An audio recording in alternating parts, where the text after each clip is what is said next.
जय हिंद दोस्तों, कैसे हैं। उम्मीद करता हूं आप सभी अच्छे होंगे। आपकी तैयारी प्रिपरेशन बहुत ही अच्छी तरीके से चल रही होगी। हम कर रहे थे हमारा राजस्थान, जो सभी एग्जाम के लिए, जितने भी राजस्थान के एग्जाम उसके लिए सभी के लिए समान रूप से उपयोगी है। जो 6 से 8 क्लास की हम सारे सब्जेक्ट, सारे क्वेश्चन और सारे टॉपिक हैं जो कवर कर रहे थे।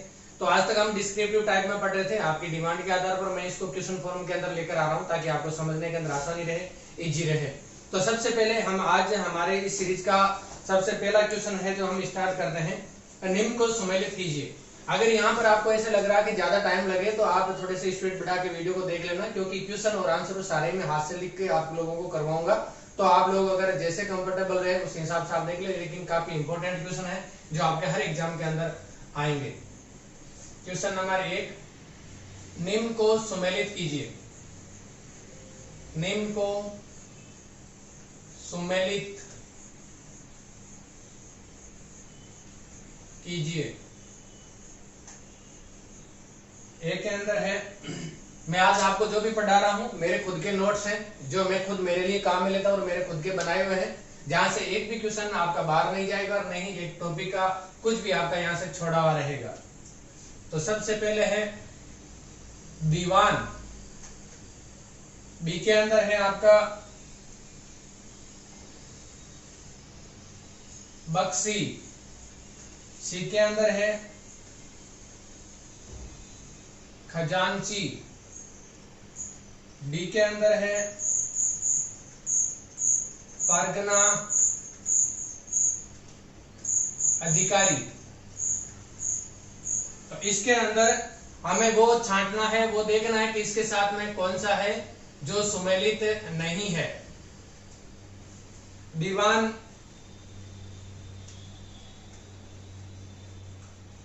सेना का वेतन तथा सेना संबंधी कार्य,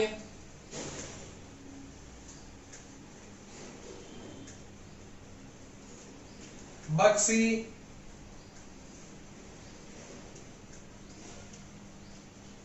प्रमुख मंत्री,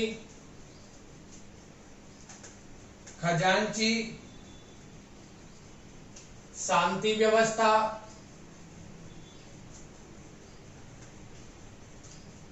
बनाए रखने वाला। और डी के अंदर है आपका आमदनी और खर्च का संतुलन रखने वाला।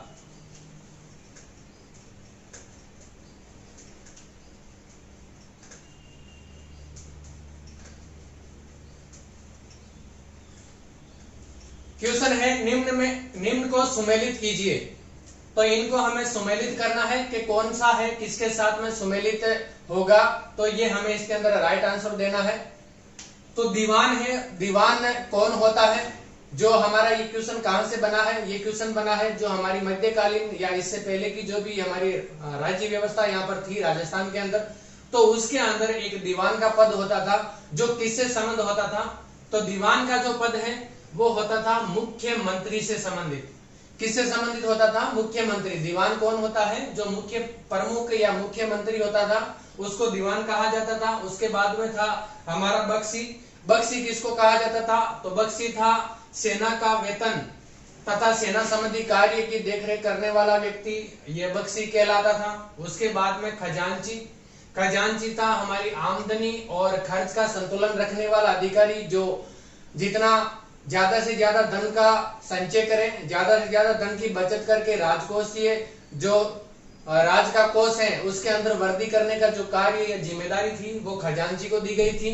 उसके बाद में परगना अधिकारी, ये कौन होता था? परगना अधिकारी होता था शांति व्यवस्था बनाए रखने वाला व्यक्ति, या जिसके शांति व्यवस्था बनाने की जिम्मेदारी जिसको सौंपी जाती थी वो होता था परगना अधिकारी। तो इसके अंदर हमारा राइट आंसर हो जाएगा। जैसे इसके अंदर सुमेलित करना था तो सुमेलित हमने कर दिया है, तो इसके अंदर आप ये देख लीजिए किसको किसके साथ में सुमेलित है। नेक्स्ट क्वेश्चन है हमारा क्वेश्चन नंबर 2, राज्य की सबसे छोटी इकाई होती थी, यानी कि राज्य की सबसे छोटी इकाई क्या होती थी? ऑप्शन नंबर ए के अंदर है हमारा ग्राम, ऑप्शन नंबर बी के अंदर शहर, ऑप्शन नंबर सी के अंदर परगना और ऑप्शन नंबर डी के अंदर कोई नहीं। राज्य की सबसे छोटी इकाई यानी कि जो राज्य थे मध्यकालीन और इससे पहले की जो राज व्यवस्था थी हमारे, इसके अंदर परगना था जिसको 3 भागों के अंदर बांट दिया गया था। रियासतें थी उनको 2 भागों के अंदर बांटा गया था, एक तो परगने के अंदर बांटा था और दूसरा उसको किसके अंदर बांटा था, ग्रामों के अंदर बांटा था। तो ये जो ग्राम थी ये राज्य की सबसे छोटी इकाई हुआ करती थी। तो हमारा राइट आंसर हो जाएगा ऑप्शन नंबर ए ग्राम, यानी कि राज्य की सबसे छोटी इकाई ग्राम। और ये थे हमारी रियासतें जिनको 2 भागों में बांटा गया था, एक परगने और दूसरा ग्राम। तो ग्राम सबसे छोटी इकाई थी। नेक्स्ट क्वेश्चन है हमारा क्वेश्चन नंबर 3। राजस्थान के अंदर, राजस्थान में मध्यकाल की जो राज्य व्यवस्था थी, राज्य व्यवस्था किस पर आधारित थी, किस पर आधारित थी? ये आप देखकर बताना कि आपको ये सीरीज है जो हम अभी इस टाइप में करें, ये आपको अच्छा लग रहा है, इससे आपको ज्यादा समझ में आ रहा है या कम समझ में आ रहा है, ये आपको मुझे कमेंट करके जरूर बताना। तो इसके अंदर थी ये व्यवस्था थी कौन सी, किसके आधार पर थी?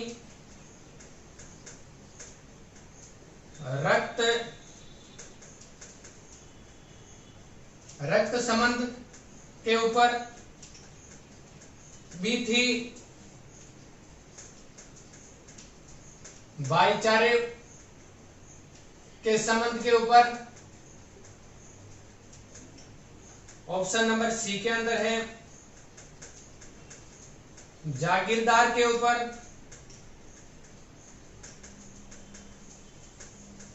और ऑप्शन नंबर डी है इसके अंदर आपका है स्वैच्छिक। तो इसके अंदर हमारा राइट आंसर हो जाएगा, आप बताइए राजस्थान के अंदर जो मध्यकालीन या इससे पहले की जो राज्य व्यवस्था थी ये किसके ऊपर आधारित थी, यानी कि ये रक्त संबंध के ऊपर आधारित थी या भाईचारे के संबंध के ऊपर चलती थी, या इसमें जागीरदार की जो व्यवस्था या जागीरदार के जो संबंध थे उनके आधार पर चलती थी, या स्वैच्छिक चलती थी कि राजा जिसको चाहे उसको अपना उत्तराधिकारी बना देता था। तो इसके अंदर हमारा राइट आंसर हो जाएगा ऑप्शन नंबर ए जिसके अंदर है रक्त संबंधी। इसके अंदर क्या थी, रक्त संबंधी या सजातीय या सगोत्रीय कुलीय व्यवस्था यहाँ पर प्रचलित थी, यानी कि जिसके अंदर राजा के बाद में उसका बड़ा बेटा ही राज्य का उत्तराधिकारी बनता था। ये व्यवस्था है जो यहाँ पर प्रचलित थी। तो ये आप तीनों क्वेश्चन देख लिए। नेक्स्ट क्वेश्चन हम करते हैं, इसको मिटा देता हूं मैं। ये तीनों क्वेश्चन आपने नोट कर लिया होगा, आप देख लीजिए।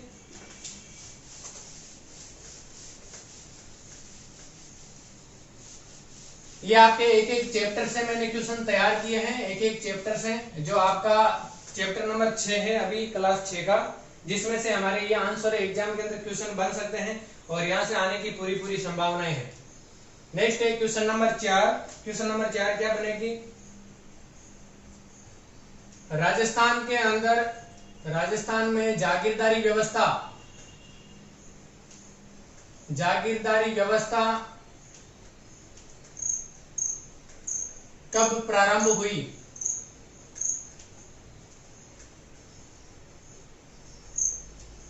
ऑप्शन नंबर ए जिसके अंदर है हमारा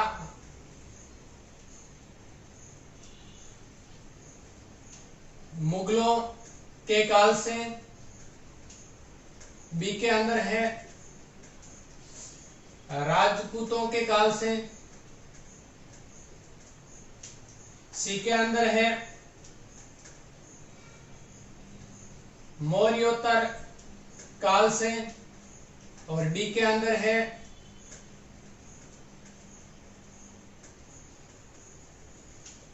प्राचीन सभ्यता काल से। राजस्थान में जो जागीरदारी व्यवस्था है ये जब लागू हुई तो ये किसके शासनकाल या किस समय के अंदर, किस युग के अंदर यहाँ पर लागू हुई थी? तो इसके अंदर हमारा राइट आंसर हो जाएगा ऑप्शन नंबर बी।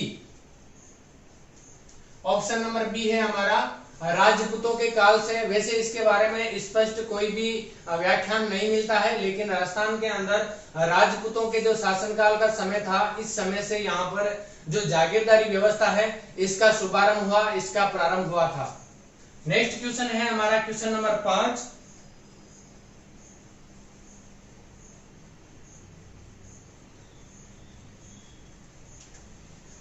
ब्रिटिश काल के समय भारत कितने प्रांतों में विभाजित था? कितने प्रांतों में विभाजित था?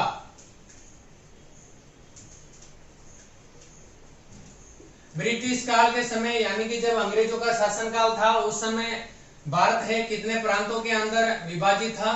ए के अंदर ऑप्शन है 12, बी के अंदर है 13, सी के अंदर है 11 और डी के अंदर है 10। तो इसके अंदर हमारा राइट आंसर क्या हो जाएगा? ब्रिटिश काल के समय भारत है वो केंद्र शासित प्रदेश और उसके बाद में 11 प्रांतों के अंदर विभाजित था। किसके अंदर विभाजित था? 11 प्रांतों के अंदर। तो हमारा राइट आंसर हो जाएगा ऑप्शन नंबर सी, 11 प्रांतों में विभक्त था। नेक्स्ट क्वेश्चन है 6 नंबर।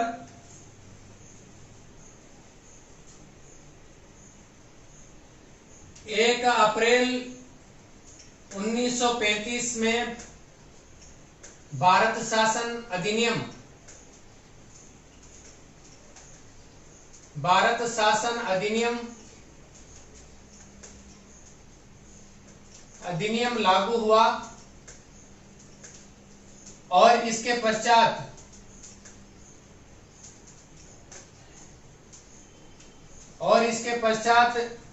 अजमेर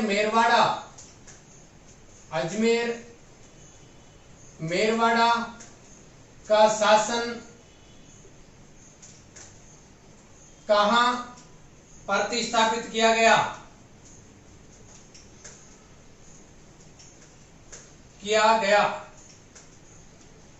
क्वेश्चन आपको समझ में नहीं आया होगा, यानी कि हमारे भारत के अंदर 1935 का भारत शासन अधिनियम, जिसके द्वारा भारत का जो भी सत्ता है वो अंग्रेजों से कंपनी से लेकर अंग्रेज ब्रिटिश ताज के हाथ में चला गया और वहां से ब्रिटिश ताज के द्वारा डायरेक्ट भारत के ऊपर शासन किया जाने लगा। और जब ये 1 अप्रैल 1935 में जब लागू हुआ तो इसका राजस्थान के संदर्भ में क्या इसका इफेक्ट पड़ा, क्या इसका प्रभाव पड़ा? तो इसका प्रभाव हमें अजमेर मेरवाड़ा की जो हमारा रियासती यहाँ पर देखने को मिला था। तो यहाँ पर देखने को मिला तो इसमें क्या परिवर्तन हुआ था? ऑप्शन नंबर ए, इसको गृह विभाग में विस्थापित किया।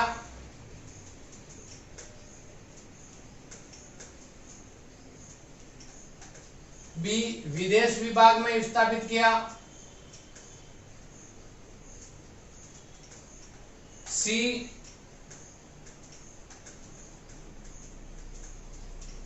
गवर्नर के अंतर्गत विस्थापित किया गया और डी, जैसे था वैसा ही रहा। ये जब 1 अप्रैल 1935 को जब ये भारत शासन अधिनियम लागू हुआ, इस समय राजस्थान के अंदर अजमेर मेरवाड़ा जो रियासत थी इसके ऊपर इफेक्ट पड़ा। यहाँ की जो शासन व्यवस्था है पहले विदेशी विभाग के अंतर्गत आती थी, जिसके ऊपर शासन विदेशी विभाग के द्वारा चलाया जाता था। कानून जितने भी नियम बनाए जाते थे वो विदेशी विभाग के द्वारा बनाए जाते थे। विदेश में राजनीतिक प्रशासन में या विदेशी विभाग या राजनीतिक विभाग के अंतर्गत ही आता था। लेकिन ये जब शासन व्यवस्था लागू हुई 1935 की, तो इसके पश्चात इसको भारत सरकार के गृह विभाग में विस्थापित कर दिया गया, यानी कि अजमेर मेरवाड़ा है ये भारत के गृह विभाग के अंतर्गत आने लग गया।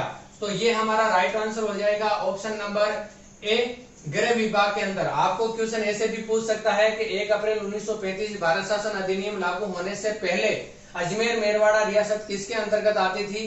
तो ये आती थी हमारा विदेश व राजनीतिक विभाग के अंतर्गत। किसके अंदर आती थी? विदेश व राजनीतिक विभाग के अंतर्गत। और जब ये लागू हो गया इसके बाद में ये गृह विभाग के अंदर विस्थापित कर दिया गया, इसको गृह विभाग के अंतर्गत लाना शुरू कर दिया गया।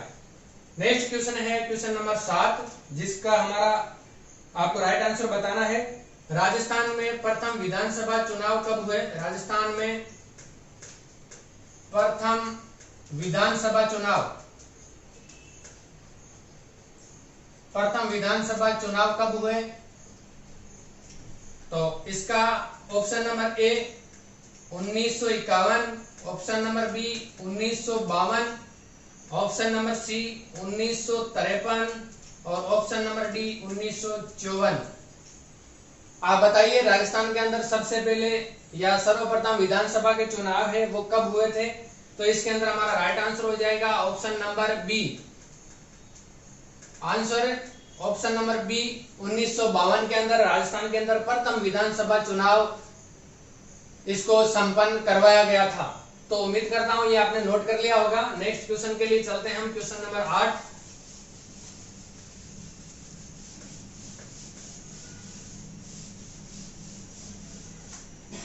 नेक्स्ट क्वेश्चन है क्वेश्चन नंबर 8। क्वेश्चन नंबर 8 है हमारा, राजस्थान में सर्वप्रथम निर्वाचित मुख्यमंत्री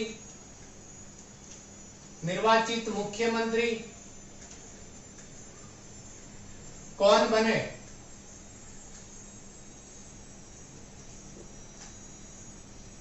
option number A Manikyalal Verma, option number B Tikaram Paliwal, option number C Hirachand Ojha, option number D Jamnalal Bajaj. Rajasthan के अंदर सर्वप्रथम निर्वाचित मुख्यमंत्री कौन बने थे? तो इसका हमें राइट आंसर देना है। तो क्वेश्चन नंबर 8 का राइट आंसर क्या हो जाएगा? Option number B Tikaram Paliwal, जो राजस्थान के प्रथम निर्वाचित मुख्यमंत्री बने थे। नेक्स्ट क्वेश्चन है और इस लेसन का यानी कि चैप्टर नंबर 6 का हमारा लास्ट क्वेश्चन जो यहां से बन सकता है, क्वेश्चन नंबर 9।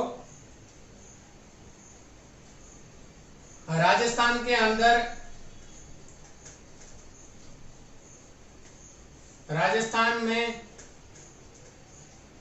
जागीर व्यवस्था कब प्रारंभ हुई थी? ऑप्शन नंबर ए हो जाएगा हमारा मध्यकाल, ऑप्शन नंबर बी प्राचीन काल, ऑप्शन नंबर सी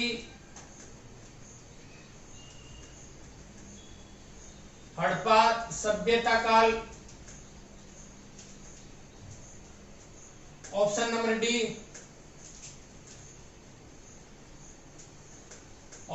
डी हो जाएगा इनमें से कोई नहीं।